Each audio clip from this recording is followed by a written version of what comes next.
देखने के लिए मिलने वाला है, जहां मायरा और कबीर की लव स्टोरी की शुरुआत हुई थी कि कबीर को बदल दिया गया। इससे ऑडियंस काफी ज्यादा नाराज है। उनका कहना है कि राजेश शाही हमेशा यही करते हैं, जो है बदल देते हैं कैरेक्टर्स को। लेकिन इस बार बता दें आपको, राजेश शाही ने नहीं बदला है कबीर को, बल्कि कबीर की माँ, जो कबीर का कैरेक्टर कर रहे थे पहले वाले कबीर, उनकी माँ को कैंसर हो गया, इसलिए वो अपनी माँ के साथ रहना चाहते हैं, उनका ख्याल रखना चाहते हैं, इसलिए उन्होंने खुद ही शो छोड़ा है।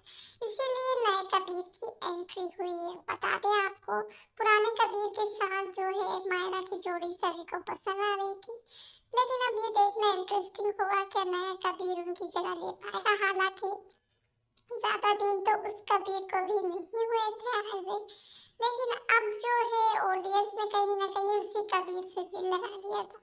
देखते हैं आगे